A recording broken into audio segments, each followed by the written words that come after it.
And blessed to be a part of your day. Kevin Miller in the morning here. Phone number is 580-5436, 580-KIDO. We're waiting for our friend Lars Larson. If we get Big Lars on, we will speak with him.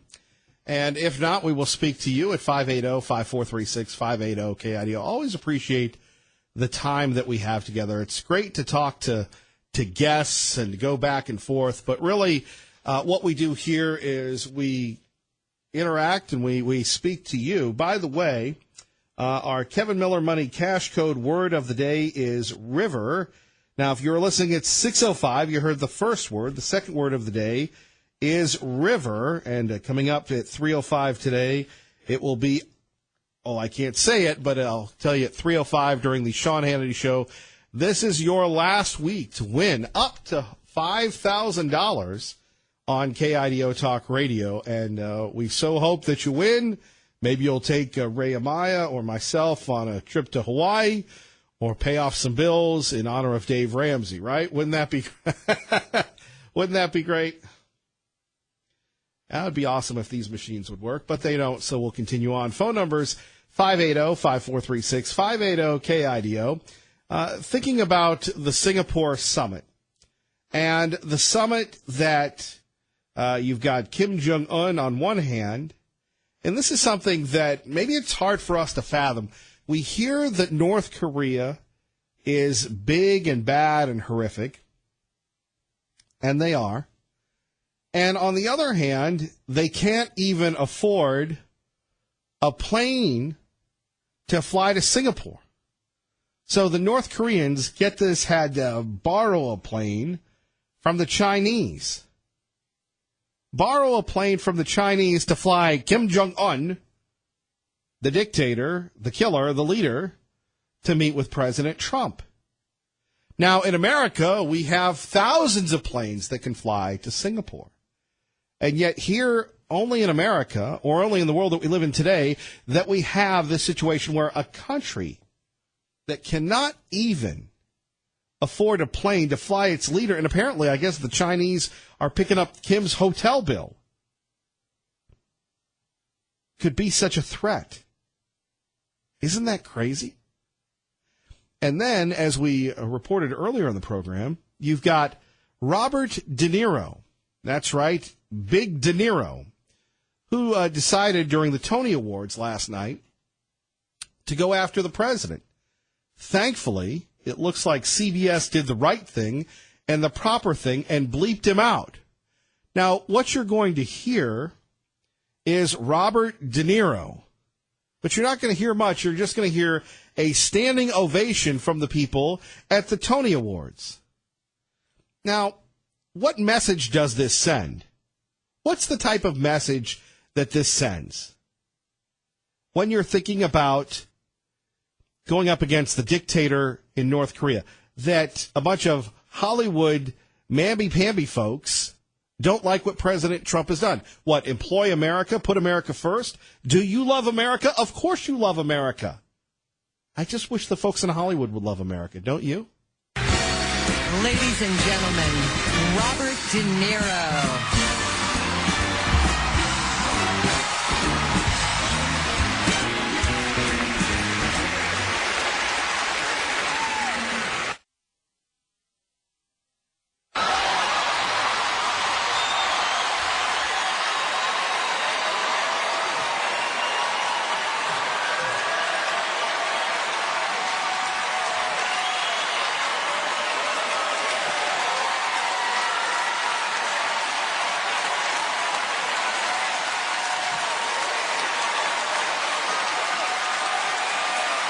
It's no longer.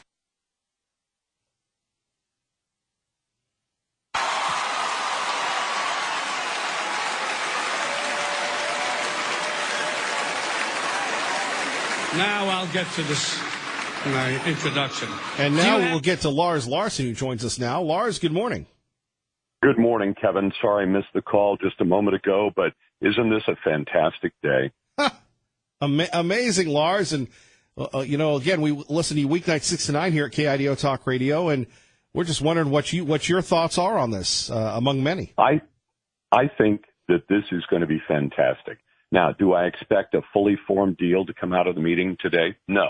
The president is flying back out of Singapore about 24 hours after the meeting happens. And so what they've done is they've agreed to get together, to have a personal meeting between the two. And then I would imagine we're going to see a second summit. The president has already suggested that sometime this fall.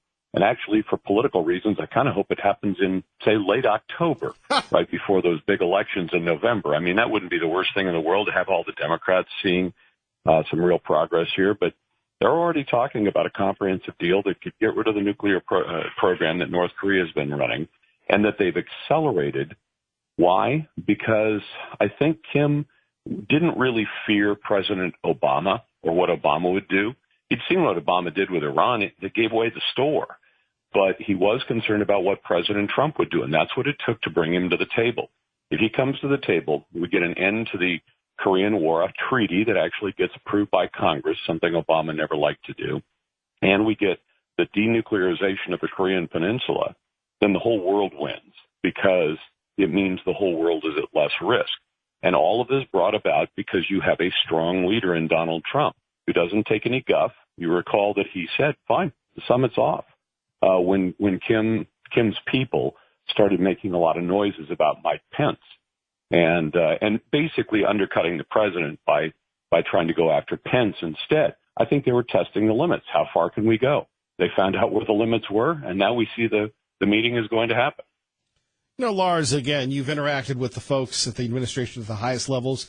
You've broadcast from the White House. You've interviewed President Trump. You've looked into his eyes. Can you give us a firsthand perspective of your evaluation of him as a man and a president based on your firsthand experience? This man knows how to negotiate, and he knows how to negotiate in a way that nobody else in the United States government ever has, perhaps going back to Ronald Reagan, who also was capable of and did walk away from the table at times when the deal wasn't good. Obama should have done that when he was negotiating with the mad mullahs of Tehran, because he should have, when they said, we'd like all this money, we'd like the sanctions lifted, we'd like this and that, we'd like to keep our nuclear program, which they were never supposed to have at all, and we'd like you to essentially get nothing out of the deal.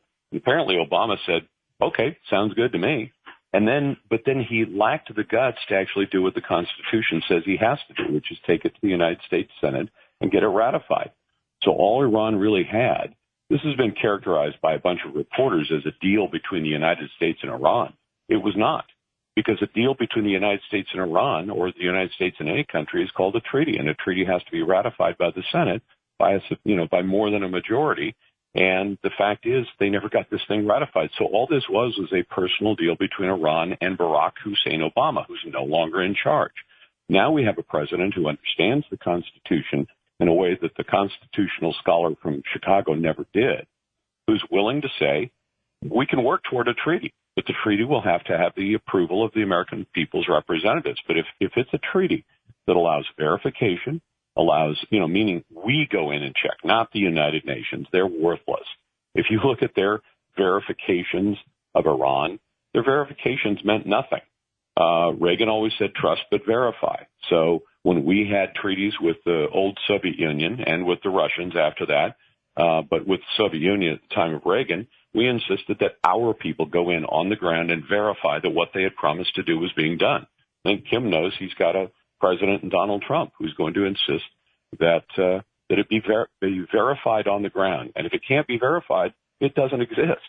I mean, in the world of dangerous nations, the take my word for it doesn't work. And the Iranians ask us to take their word for it.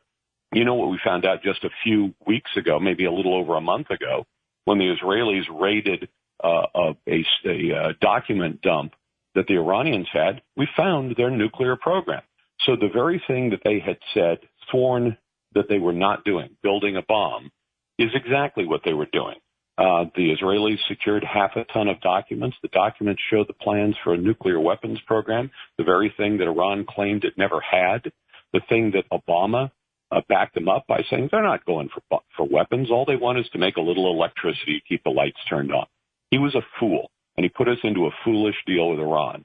And President Trump is not going to do that with North Korea. We either get a verifiable deal or we're back to where they can ramp up the sanctions even more. In fact, they've been described as the amount we can ratchet up the sanctions from this point. You think it's tough now? North Korea is really going to feel the pain if we have to ratchet those up. And they know that that's going to be the consequence if a deal is not done. I think Kim wants to survive. He wants his country to survive, and he doesn't want to end up like Gaddafi. I think Trump knows that, and Trump's willing to acknowledge that. And he's saying you can trade your survival for giving up the weapons program. If you don't give it up, then your survival very much may be in question. As he said, we may have to launch fire and fury on you, the likes of which the world has never seen. And that makes sense, doesn't it? It does. Our great friend Lars Larson joining us. Lars, isn't it ironic that on one hand you have a country that now is threatening the United States, it starves its own people, and yet they couldn't even afford the hotel or an airline to fly their leader to Singapore? That's right. And it's interesting because they couldn't afford that, but apparently Kim brought his own toilet with him because he didn't want to give the Koreans the opportunity, I kid you not, to be able to examine, well, let's put it this way, the product of the bathroom. And so he's a little bit on the paranoid side, if that gives you an idea of his level of paranoia. And as I understand it, he has within the country begun to make some reforms. So when people say, well, he's just as crazy as his dad or his granddad, I think this is a guy who realizes that he thought that his survival was going to be ensured by having a weapons program. Now he understands that the very existence of that weapons program is putting him at risk. And what he could have instead, and Mike Pompeo was suggesting this last week, is North Korea could have prosperity. Right now, that country spends between 30 and 40% of the entire output of the country on the military. The United States, I think our number is closer to 5%. Now, we're a much bigger country. But imagine what would happen if you took a country that's spending, say, 40% of its entire output on the military and you shifted that back to 5 or 10% or less, because you're getting rid of the weapons program that's so very expensive, and you could spend it instead in improving the life of the North Korean people and perhaps even engaging in some trade with South Korea. That would be a tremendous benefit for the North Korean people, and Kim would be the man who brought it about. Maybe he can see his future in that instead. On the other hand, Kim's got to think if he gives up power or even the resemblance of power, he's got the North Korean military that could stage a coup, or and we've seen this in the past, Lars, and I'd be interested to get your take on it here at KIDO Talk Radio.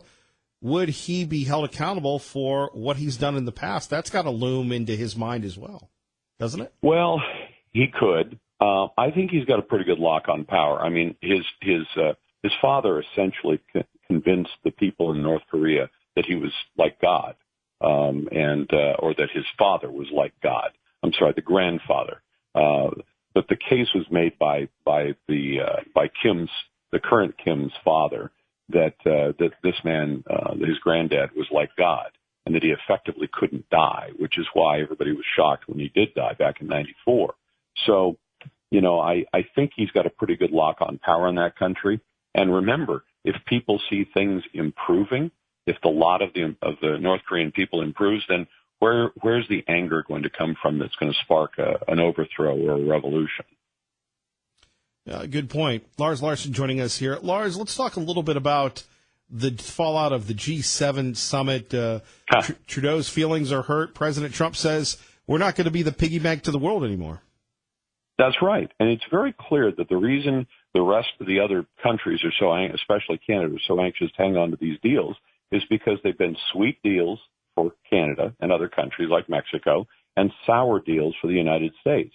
And for whatever reason, our country has always been willing to allow these deals where we get the short end of the stick, kind of international charity. Well, no more. Canada can compete on its own, and Canada does not need to rip off the United States. I'm only quoting the President of the United States in that. And so when they go up there and the President has, I think, a good working relationship with Justin Trudeau, and then after the President leaves at a news conference, Trudeau decides to stab him in the back, using the words of the President's international trade negotiator, that's not right.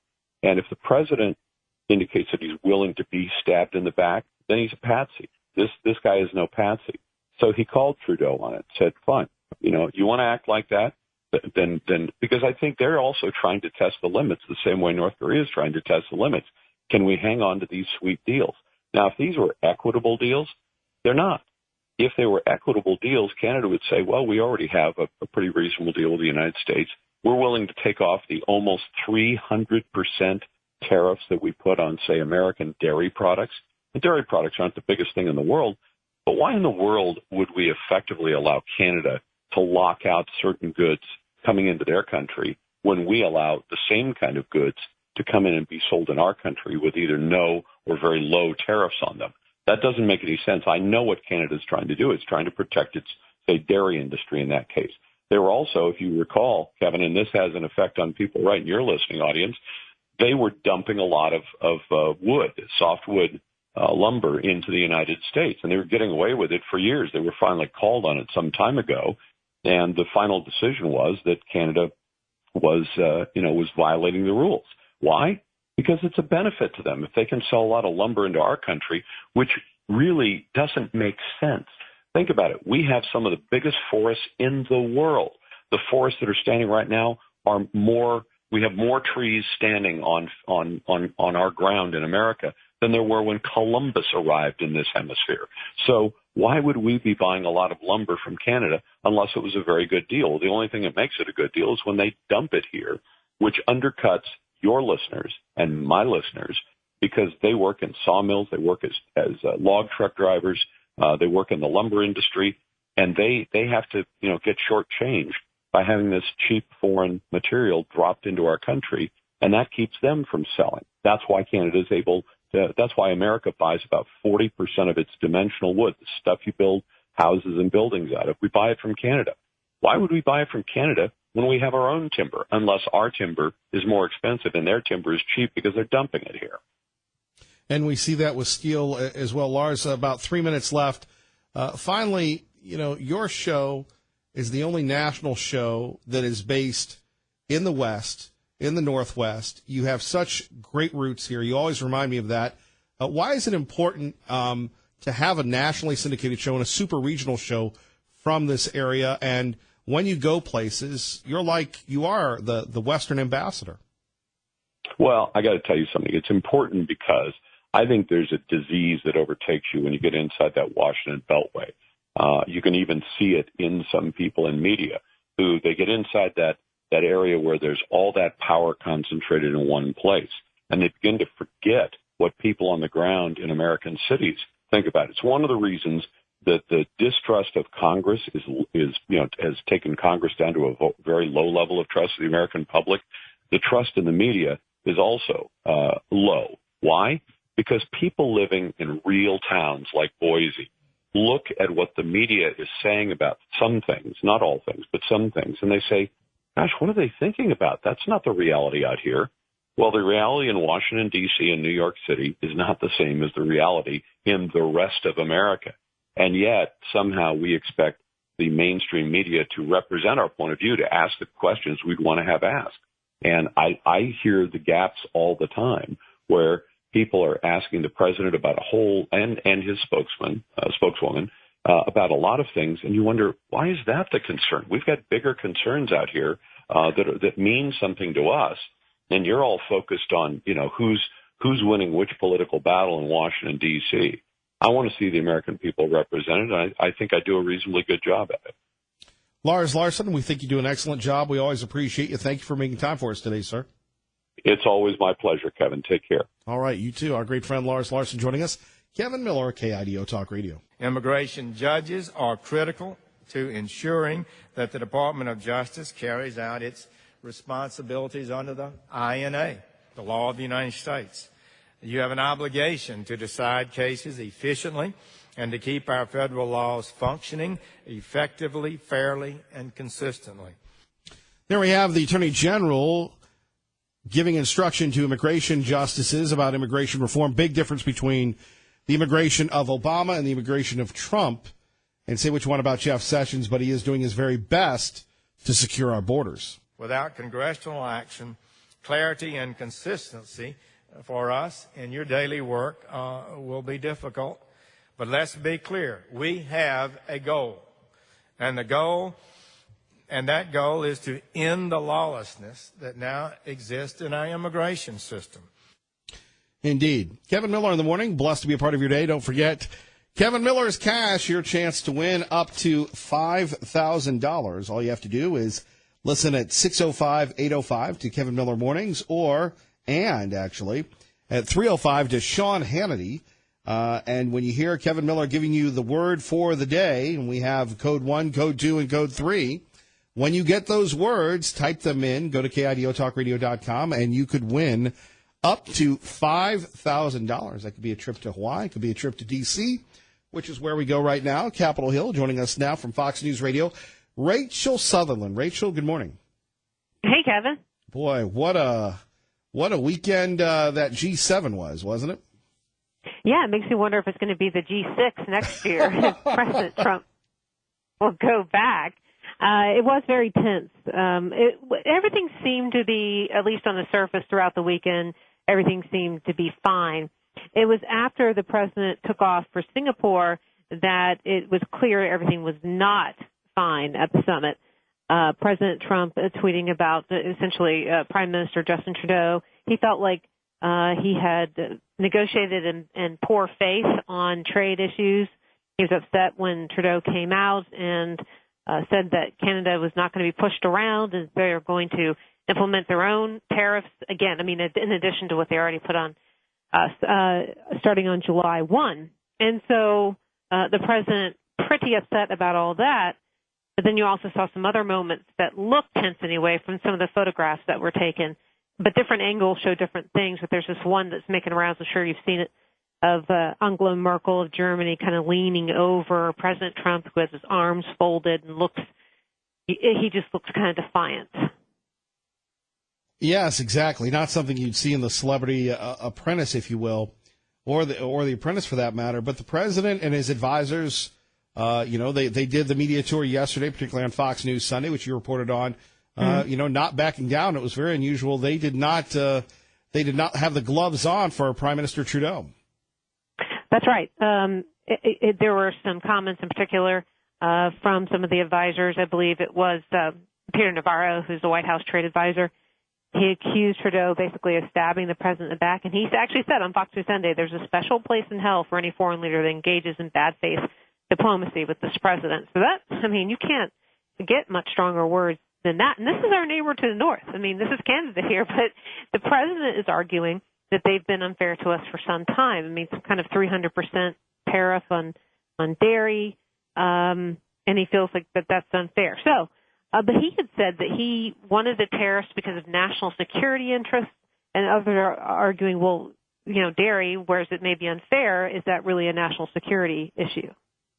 Indeed, and between that and all the pardons, the president is, it's never a dull day at the White House. No, he was leaving for Canada, and he broke about 800 stories in that media availability, but part of it was, talking about pardons. Some reporter asked him if he was going to pardon O.J. Simpson. That was kind of a light moment. He said no. He was thinking about pardoning Muhammad Ali. However, his conviction on not wanting to join the military during the Vietnam War was actually vacated by the U.S. Supreme Court. He doesn't need a pardon. The other one that's kind of controversial is Rod Blagojevich in Illinois, who is serving time for a corruption charge, essentially. So the GOP delegation from Illinois, from what I understand, is asking the president, please don't release him. Don't commute his sentence, essentially. Yeah, and again, the president, I don't think, of course, we say this all the time. We've never seen anything like him. Finally, Rachel, what about the beat that you cover day in and day out, Congress? Well, Congress they've been watching this very closely with what's going on in Singapore and the G7, but also they've been working on immigration in particular. And there's been a lot of discussion about canceling of recess for the Senate. McConnell really taking some heat for that.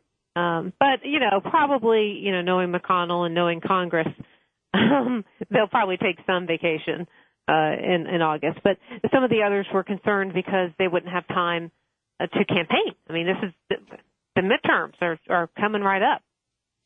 Indeed. I still can't believe, you have people in their 80s that are going to run for re-election. It's incredible. Dianne Feinstein, she just won her primary in California. I think she's 84. Yeah. And that what about would make you, Rachel? her, would you be doing 91? that when you were 84? Could you see yourself? I'll let you know when I'm 84, If you had a choice. I don't know about that. Yeah. I mean, I want to stay active. I want to stay active, don't you, until you're, I'm with you, but I mean, you stay active? If you don't have to work. Well, there's that. They seem to love. People who are in Congress seem to really love, except for all the ones that are leaving. Like, I never thought Trey Gowdy was going anywhere. But he's leaving, and so is Paul Ryan. So either, I guess it's a love or hate it type of job. It's all about what your life is defined by, I think.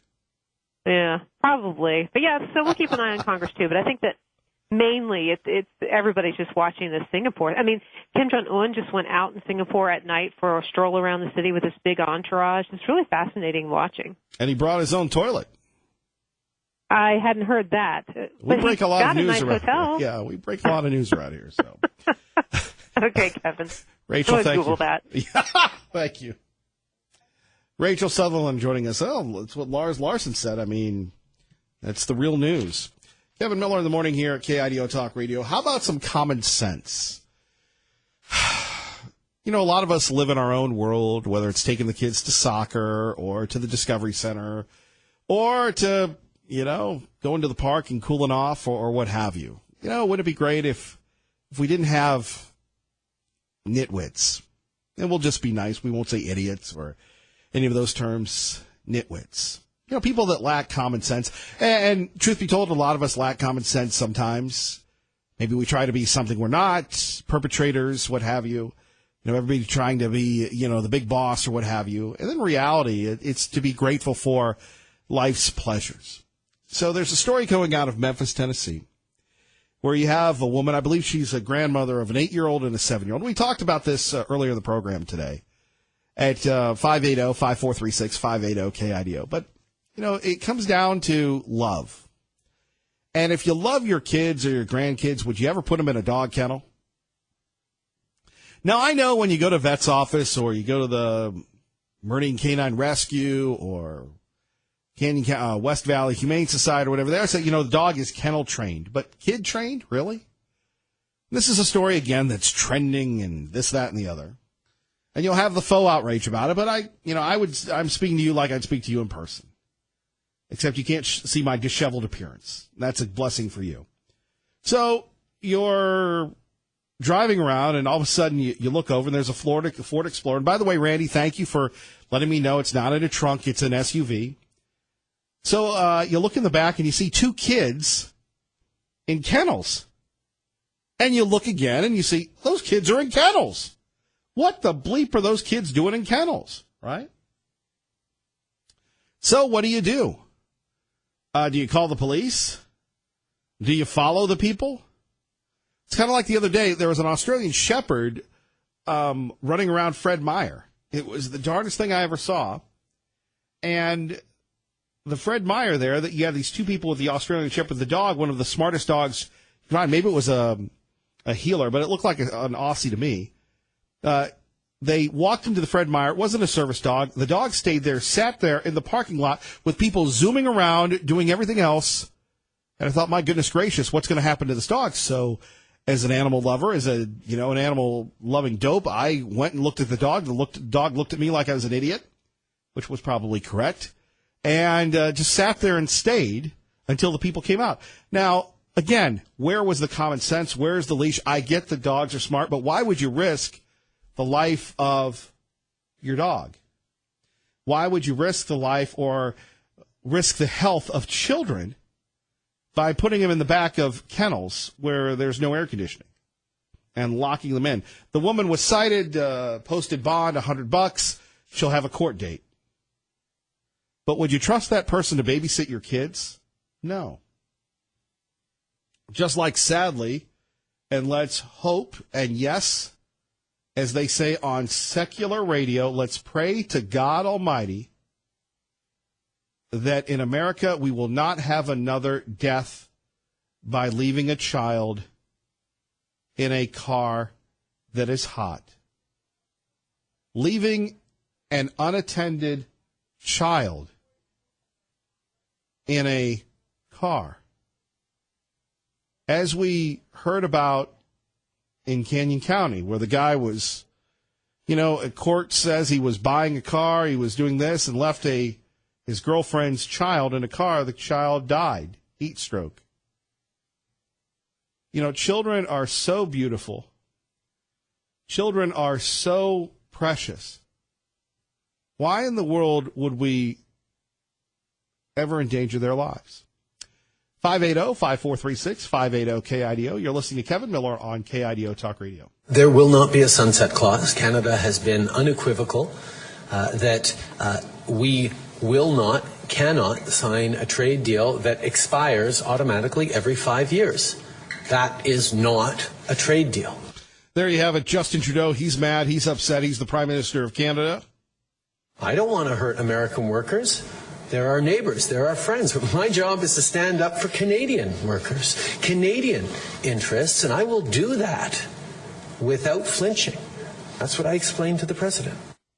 It's funny because Justin Trudeau is a nice young man, got along with Obama fairly well. But on the other hand, Donald Trump says, look, the free ride is over, and that's the big fallout. And thank goodness that the president is looking out for the American worker, looking out for us. Let's take a listen. Issues and opportunities facing our nations. At the top of the list was the issue of trade. Very important subject because the United States has been taken advantage of for decades and decades, and we can't do that anymore. I will say it was not contentious. What was strong was the language that this cannot go on. But the relationships are very good, whether it be President Macron or with Justin. Justin did a really good job. I think the relationships were outstanding. But because of the fact that the United States leaders of the past didn't do a good job on trade, it's going to change. I mean, it's not a question of, I hope it changes. It's going to change 100%.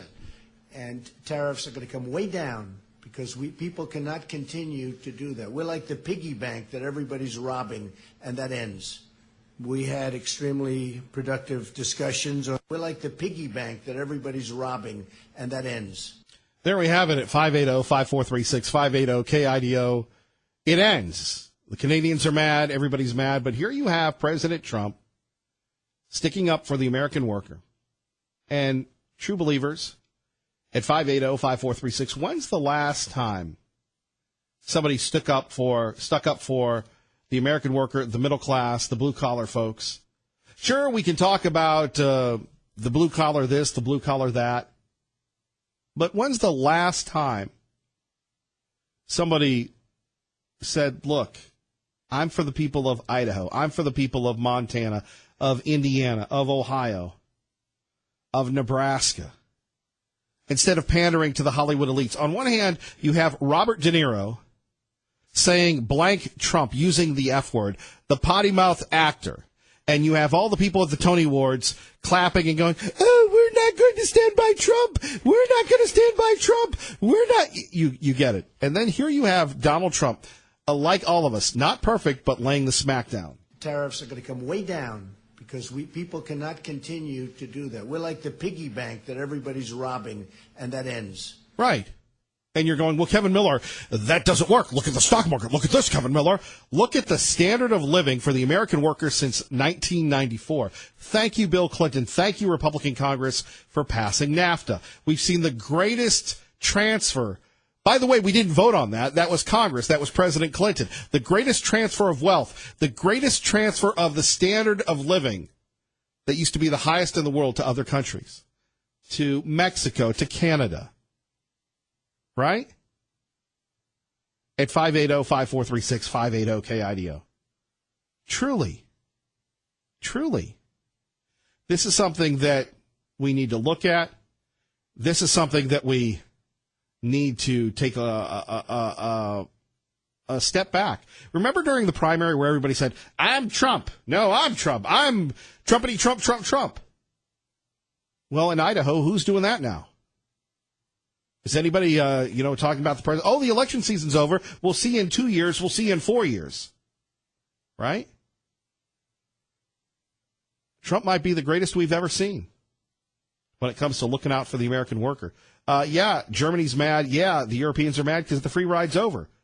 And will there be bumps in the road? Yes, but if it means bringing back America, so be it. Think about this, how the world has changed under Trump compared to Obama, where America needs to lead from behind. Excuse me, sir? Well, I'm going to bow to the Chinese. I'm going to bow to the Japanese. Sir, what country are you cheering for? I'm going to go apologize to the Islamic world. What good would that do? Because America's bad. And now more than ever, and I've often said this, that presidents are surrogate fathers. And unfortunately, John McCain lost. Unfortunately, Mitt Romney lost. And we have 8 years of Obama indoctrinating the kids of America. We've got a lot of kids, and God bless the conservative millennials, the conservative plurals, because your job is much more difficult than it's ever been. Ever been. Right? More on that in a minute. Traffic and weather together at KIDO Talk Radio. Let's get you to work safely on time. 580 AM, 107.5 FM. Good morning, Dave.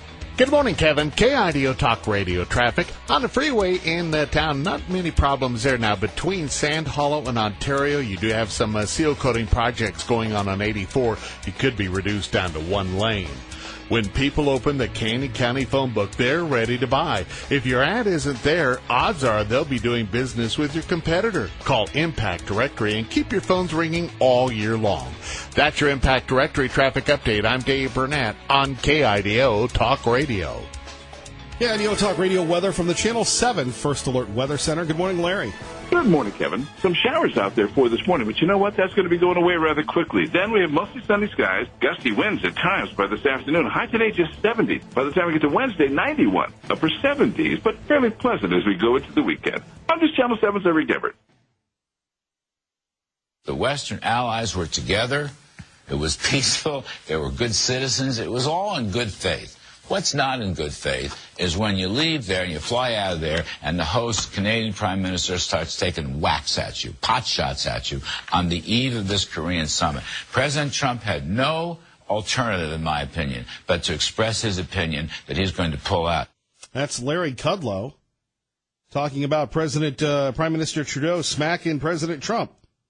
By the way, if you're looking for a lot of smacks, perhaps $5,000, 5,000 smacks, listen this week, the last week of Win Kevin Miller's Money. Details at KIDOTalkRadio.com. You simply go to the website, take a look, sign up, and when you hear the code word, you log it in. The more words you get, the more possibilities, the more probabilities you're going to win up to $5,000. Remember, the next code word is at 305. And remember, listen at 605, 805, and 305 now through Friday for the very latest. Larry Kudlow not taking it, and this is unusual. Europeans and the Prime Minister of Canada, they're used to just smacking Americans and us taking it. That doesn't happen anymore. If they're surprised with President Trump's free trade proclamation, but they certainly listened to it, and we had lengthy discussions about that. As the President said, reduce these barriers. In fact, go to zero. Zero tariffs. Zero non-tariff barriers. Zero subsidies. Right. Let's have open and fair trade throughout the Western Hemisphere. Let's do that. If we truly want to take a look at it, if we truly want to help our world make a better place, and if you're truly our allies, then let's do that, right? Let's not go back and, say one thing and do another. Let's make sure that everybody's equal, that farmers in Idaho, if they want to sell their goods to other places, they'll get the opportunity to do so. They won't be discriminated against. There won't be a ton of enormous tariffs, a tariff on dairy of over 279%? Yeah, that's what I'm talking about. Over 279%. And they call that fair? Yeah. You ever been ripped off? What happens when you finally wake up and realize that the gig is up, that you're not going to be ripped off? Well, the person usually ripping you off has an issue with it. We talk about credit card debt. Dave Ramsey talks about that all the time, noon to 3. And you think 20% is bad, 25%. Imagine having a credit card where it's 279%, right? Who would be a part of that? We'd be crazy to do that. No wonder we've lost American jobs. No wonder we can't compete. Well, President Trump is making that competition, making America great again, and that should be applauded, and we do so each and every day. Ray Maya, great job as always. Appreciate your hard work. Really appreciate everybody listening. Good day. God bless, and keep the faith.